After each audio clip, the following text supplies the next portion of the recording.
I turned 34 on a Saturday.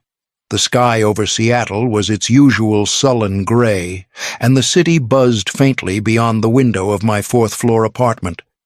It was the kind of day I didn't plan to celebrate. I didn't expect calls. I didn't want them. I made myself coffee, sat down at my desk, and dove into a debugging session like it was any other morning. Around noon, a knock came. Not the door, just a package drop on the mat. I opened it to find a small padded envelope.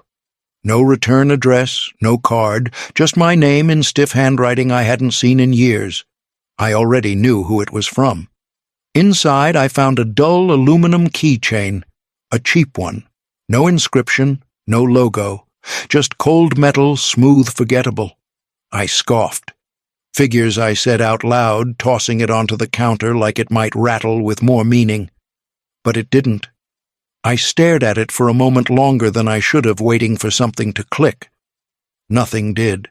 A few hours later, Jude and Leo arrived, smiling like nothing in the world was heavy. Jude had insisted on visiting. "Come on, man, birthdays don't vanish just because you're hiding from the family name," he'd said on the phone the night before. I hadn't disagreed hard enough. Leo rushed in first, his 6-year-old legs bouncing like springs. He wrapped around my waist before I could put down my coffee. "Happy birthday, Uncle Cal," he said, holding out a folded drawing of the two of us riding rockets.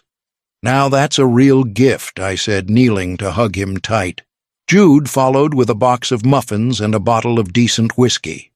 We talked in the kitchen mostly about mundane things, his latest headaches at Dryer Minerals, how Leo just started first grade, and how our father had loosened up a little lately, which I didn't believe for a second. As we were finishing up, Leo pointed at the keychain still sitting on the counter. "Can I have that?" he asked. I shrugged. "Sure, buddy. Knock yourself out." He clipped it to his Spider-Man backpack with a proud grin. Jude laughed. "Wow, birthday regifting already?" I smiled, but something inside me paused, just for a second. The next morning my phone rang. The screen lit up with a name I hadn't seen in almost 2 years. My father. The call came at 8 to 12 a.m., a time my father would usually be buried in spreadsheets or grilling some executive over quarterly margins. I was still half asleep, coffee warming in the pot, the Seattle rain tracing faint trails down my window. I stared at the screen for a second longer than necessary. Alden Dryer. I hadn't seen his name pop up since I left Bozeman, since I walked away from Dryer Minerals and everything it was swallowing whole. I answered without thinking. "Yeah." A pause, not just static breathing. "Then, did you get the keychain?" I blinked, surprised at the question. Not happy birthday. Not how are you. Just straight to that. "Yeah," I said, keeping my voice level. I gave it to Jude. "Leo's got it now." "Why?" The silence that followed was longer. He didn't breathe. I wasn't sure he was even there until his voice came back low and deliberate. "You need to get it back." I stood straighter. "What are you talking about?" "You need to get it back. Now." Click. I stared at the screen. Call ended. My first instinct was to laugh. Classic Alden barking orders, withholding context, trying to manipulate through tone and urgency. He'd probably realized too late that he wanted the damn thing for some tax write-off, or maybe it had sentimental value he hadn't bothered to mention. Or maybe it wasn't a game. I called Jude right away. He answered with Leo's giggles echoing in the background. "Hey, that keychain I gave Leo yesterday, he still have it?" There was a pause on his end now. "Yeah, I think so," Jude said slowly. He clipped it to his backpack. "Took it to school this morning." "Why?" I hesitated. "Not sure. Just if you get a chance, pull it aside. I might need it back." "You okay?" he asked, his voice cautious now. "Yeah, just... my dad's being weird." That was all I said. That was all I could say.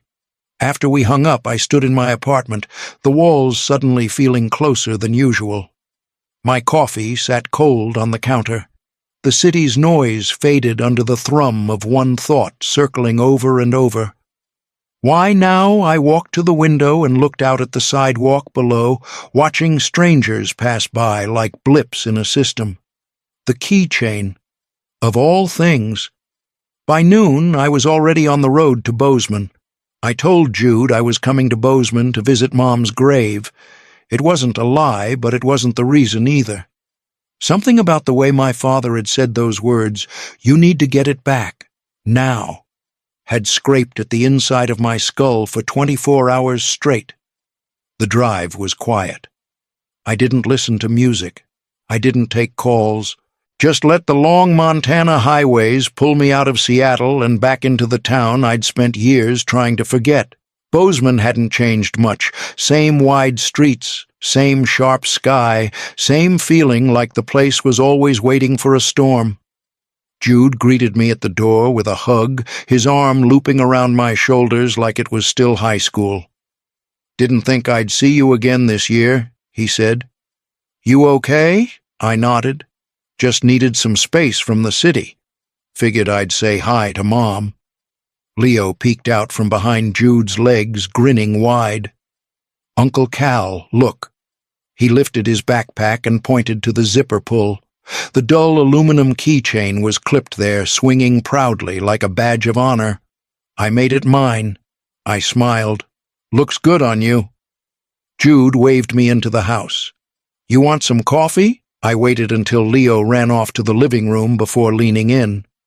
"Actually, I wanted to ask if I could borrow that keychain." Jude raised an eyebrow. "For what I thought fast. Just something I'm prototyping for a secure storage project. It's the exact model I needed. Figured I'd take a look, replicate it." He shrugged. "Sure, I'll have him hand it over tonight." But the opportunity slipped. That afternoon, Jude mentioned that Leo had a weekend camping trip with his school friends. Before I could speak up, Leo had already zipped up the backpack and slung it over his shoulders. "I packed it myself," he declared, too proud to undo. I forced a smile. "You're gonna have a blast, bud." "Be back Sunday," Jude said, patting my shoulder. "You'll still be here, right?" I nodded, but I wasn't sure. That night I sat out on the porch, sipping lukewarm beer, watching the street beyond the hedge. A black sedan idled 2 houses down, engine-running, headlights off. It didn't belong to any of the neighbors I remembered. I kept watching. It didn't move. Jude came out with another beer, following my gaze. "Something wrong?" I shook my head, lying through my teeth. "No, just long day." He took a sip beside me. "You've been jumpy since you got here." I didn't answer, just kept staring at the black car until it finally pulled away, slow and silent. The next morning I walked out to the garage. I needed answers, and I knew where to start looking. The garage smelled exactly like I remembered dust gasoline and faint traces of the motor oil my father used to swear by. It was the last space in the house that still felt untouched, like a snapshot of a version of Alden that once existed. The workbench was cluttered with rusted tools, and cardboard boxes lined the far wall, slumping slightly from years of forgotten weight. I wasn't sure what I was looking for. Maybe a manual, an old invoice, anything that would tell me why a man like Alden Dreyer would panic over a $5 keychain. My fingers ran across the cold handle of an old metal filing cabinet shoved behind a tool chest. I tugged it open. Most of it was junk receipts, inspection tags, outdated schematics, but the bottom drawer was stiff, like it hadn't been opened in years. Inside, among brittle folders, was one marked in heavy black ink, Project Vault, 2019. I opened it on the workbench. Diagrams spilled out technical layouts, design proposals, and one page that made me go still. It showed a series of novelty objects, pens, belt buckles, and at the bottom of the sheet, a keychain boxed in red. The diagram broke it down in detail. Inside the aluminum casing, a modified USB capsule shielded tamper-resistant. Below it, typed in neat lines, were words that caught in my throat. Data transfer units. Internal use-only encrypted firmware storage. Military-grade casing. My hands tightened on the page. This wasn't some novelty item from a company retreat. This was engineered intentional, and Alden had sent it to me. I left the garage and went straight to the guest room, pulled out my laptop, and called Nolan, an old colleague from my Seattle firm, someone who knew hardware better than anyone I trusted. "Need a quick ID," I told him. "I'm sending you a blueprint." "Is this for work?" he asked. "Not exactly." It took him 10 minutes. Then he called back. "Yeah, that shell design. That's a stealth housing. Government grade, mostly phased out by now. You'd need a forensic team to crack it without triggering a wipe. Could it store documents? Documents, video, software, anything digital?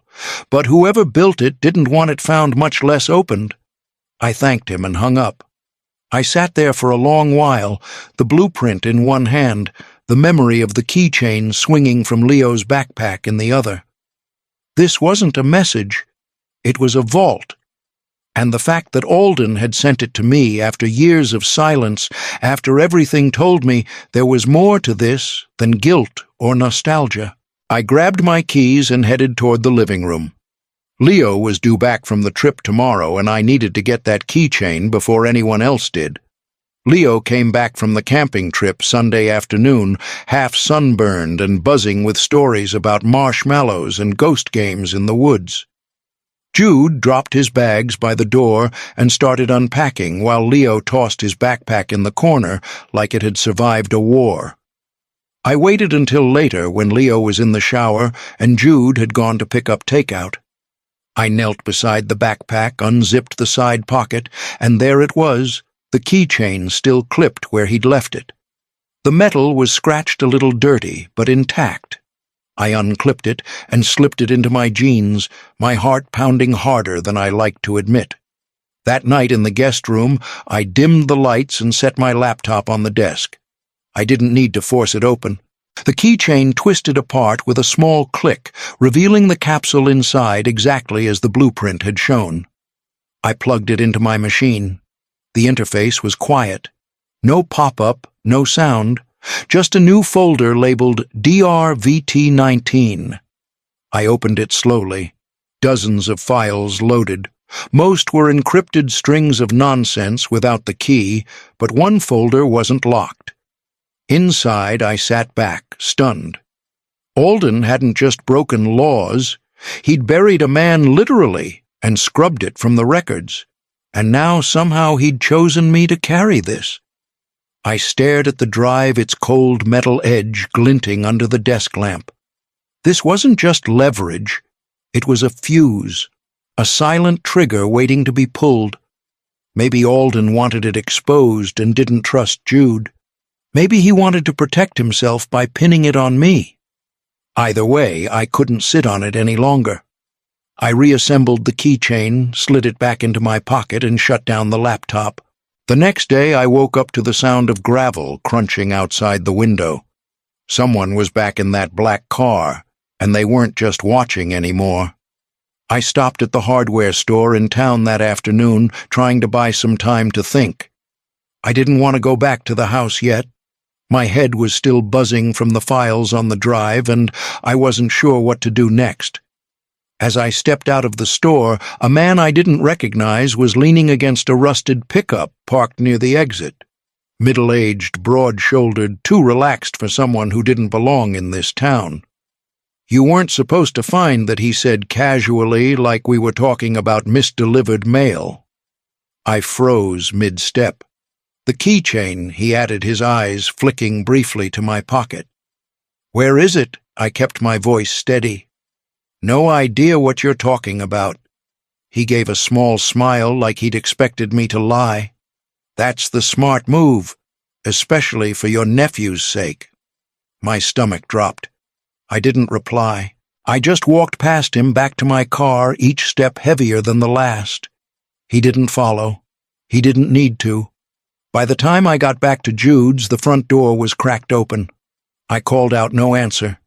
The house was quiet, too quiet. I moved through each room, checking for signs of a break-in. Jude's laptop was still on the table, TV untouched, wallets still in the dish by the door. But the old box in the closet where Jude kept backup drives from his college projects, ones he'd never use again, was gone. He came through the front door just minutes later, groceries in hand, stopping short when he saw my face. What happened, I told him. All of it. The drive, the files, the man at the store, the warning. He dropped the bag, the sound of cans clattering against tile. "Jesus, Callum," he said, running a hand through his hair. "Why the hell would Dad send that to you? I don't know. Maybe it wasn't meant for me. Or maybe it was. Either way, it's out now." He shook his head, stunned.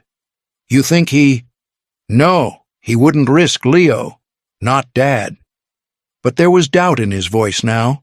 Not enough to admit it out loud, but enough that it showed in his eyes. I stood by the window watching the road. No sign of the pickup, no more black car, just silence hanging in the air, thick and unnatural. The next morning I packed a bag. We couldn't just wait around. It was time to find out what this was really about. I uploaded the contents of the drive to a secure cloud and opened a burner email. The message I typed was short, just the facts, no emotion. I attached the folder and sent it to an investigative journalist I'd followed for years, someone who'd taken down bigger companies than Dryer Minerals. I didn't sign my name. Then I forwarded a duplicate set to Mira Levin, a lawyer friend back in Seattle. No explanation, just the subject line, "Trust me. Keep this safe."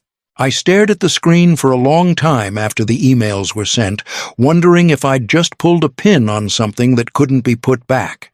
Late that afternoon, we got the call from Leo's school. He'd started throwing up during class. By the time Jude and I reached the hospital, he was pale, feverish, barely conscious. The doctors ran tests, fluids labs. One of them pulled Jude aside and whispered something. I followed. "His liver enzymes are elevated," the doctor said quietly. "There's something toxic in his system. We're checking for poisons." Jude slumped into the plastic chair like someone had cut the air out of him. I couldn't move. My mind raced to the keychain, but I'd only just retrieved it. Leo hadn't opened it, hadn't even played with it. So, how? Then I remembered the rest of the package, the padded envelope Alden had sent. Inside had been the keychain, sure, but also a folded piece of cardstock. Some dumb joke printed on it, and Leo had thought it was funny. He'd taken it too. Put it in his lunchbox from Grandpa, he'd said. I closed my eyes. The envelope, the paper. It hadn't been the drive. It had been the delivery. A built-in failsafe. A trigger for tampering, or just a twisted message. Whatever it was, Leo had touched it. And now he was lying in a hospital bed, tubes in his arms, struggling to breathe. Jude didn't speak for a long time. When he finally looked at me, the betrayal in his face was quiet, but it cut deep. That night I sat beside Leo, holding his hand. The machines beeped softly. I watched his chest rise and fall, shallow, mechanical. I knew then that I wasn't just holding evidence. I was holding a loaded weapon someone had aimed at the wrong target. The call came the next morning. Mira's voice was quiet but firm. They got him. Alden's been arrested. Someone inside flipped. His old assistant, Tess, I think. I sat down hard on the edge of the bed. She handed over emails, she continued. Confirmed everything. The bribes, the cover-up, the timeline. He knew the feds were circling. He was trying to get ahead of it. I didn't respond. My thoughts were somewhere else already. He hadn't sent me the keychain to confess.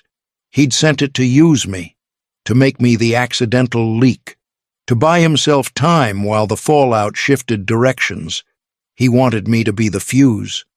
I looked over at Leo, asleep under layers of soft hospital blankets, a hint of color returning to his cheeks. The worst had passed. The doctors said he'd recover. But something in him had changed. He barely spoke, barely smiled. He kept holding his stomach like it still hurt, even when it didn't. I drove back to the house that night and opened my laptop. The last copy of the files blinked on the screen. I selected the folder and hit delete. The journalist had everything. There was no reason to hold on to it anymore. When it was done, I closed the lid and stared at the empty patch of wood beside my keyboard.